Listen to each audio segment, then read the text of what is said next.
Fillimisht, ligji për zgjedhjet e përgjithshme nuk I njeh subjektet politike për nga fuqia, mirë po I trajton në mënyrë të barabartë. Pra, secili subjekt politik trajtohet në mënyrë të barabartë pa marrë parasysh fuqinë politike që e ka.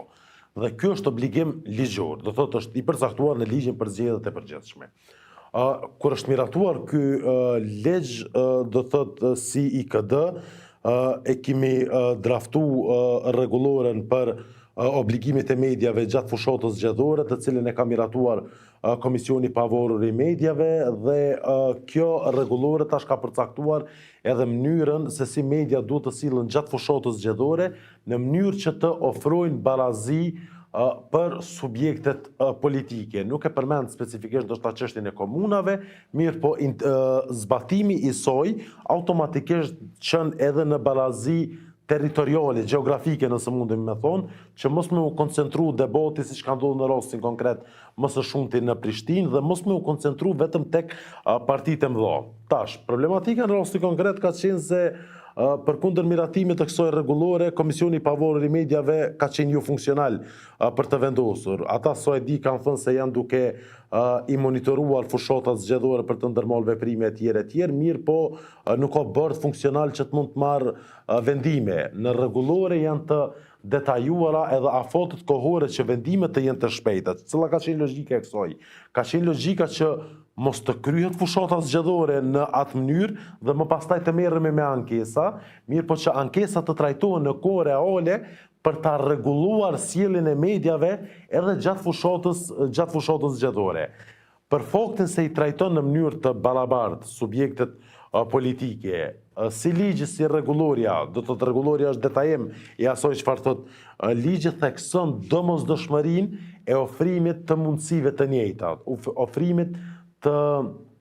ofrimit të kohës së barabartë. Dhe tash nëse ndjeket kjo barabarësi në raport me subjektet politike, kandidatët e tyre të cilët kanë aplikuar, normalisht një barazi e tillë do të ishte edhe në raport me të gjitha qytetet.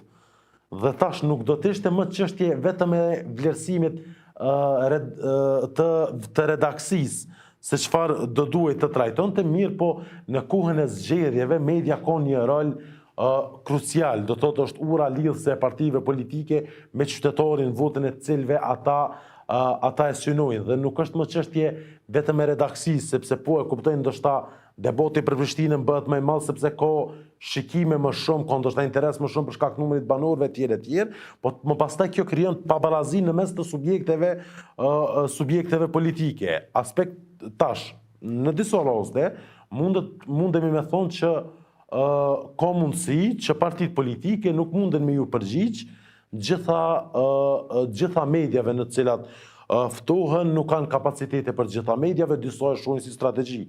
Për shembull, kemi po në zgjedhjet e përgjithshme të 9 shkurtit, që lëvizja vetëvendosje ka thonë që nuk marr pjesë në këto televizione. Sipas rregullorës, do thotë mediat e hekun obligimin nga vetja në momenti kur ja ofrojnë mundësinë. Mirë po mundësia duhet t'i ofrohet secilit në mënyrë të barabartë. Dhe tash, përkundër faktit që kemi ligje në fuqi dhe kemi një rregullore të avancuar, e cila është e miratuar, fatkeqësisht e njëjta nuk arrin që të implementohet në kohë reale dhe shohim probleme të tilla, për shkak se gjithë KÇZ-ja është jo funksionale. Patëm probleme të kësaj natyre dhe pat ankesa konkrete. Për shembull, kandidatja Besa Shahini për një debat televiziv paralajmëroi publikisht që do të ankohet për shkak se I është mohuar një drejtë që I takon me ligj. Çka do të thotë kjo tash kur nuk e kemi një bord funksional te KPM? Kur do trajtohet kjo ankesë? Tash në zgjedhjet e ardhshme lokale? Ideja është se tash këtu ka tash paralajmërime edhe për zgjedhje të jashtëzakonshme për kuvend. Dhe ne e kemi jo funksional KÇZ-n. Dhe tash nuk dihet cili ka me kon kur do që kemi një qeveri, kur do që kemi institucione, nuk dihet cili ka me kon prioriteti në raport me KPM-n. funksionalizimin e Komisionit të Pavarur të Mediave, për shkak se tash mos funksionimi i kuvendit e ka rrit numrin e çështjeve cilat janë urgjente. Dhe nëse vendoset tash, kjo ka qenë edhe arsyeja pse ndër tjera rregullorja, ta morëm si shembull, i ndalën edhe udhëtimet zyrtare gjatë fushatës zgjedhore, për shkak se i ndalën edhe marrjen e pushimit, për shkak se KPM-ja duhet me qëndru në gjendje gatishmërie në raport me secilën shkelje.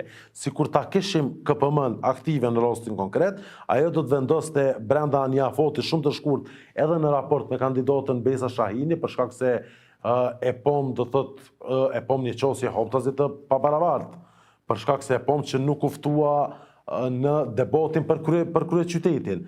Nuk është më çështja se po poftohet në një debat tjetër dhe po jepet hapësira e tjerë. Çështja është sepse ne keshim debatin kryesor dhe keshim hap të zënë një çështje selektive. Për shkak se keshim 3 kandidatë, nuk i keshim kandidatët e tjerë.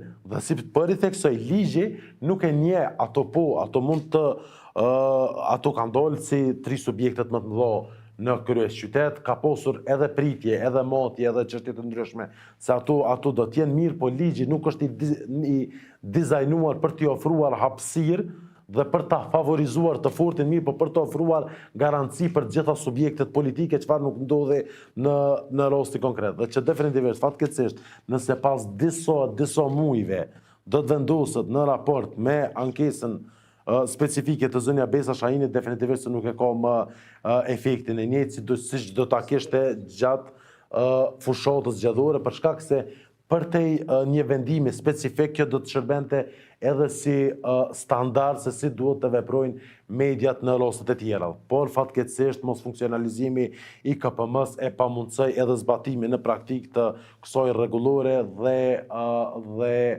testimin e saj se si do t'i rregulloj brenda mandatit që ka mediat për në raport me sjelljet e saj gjatë fushatës zgjedhore.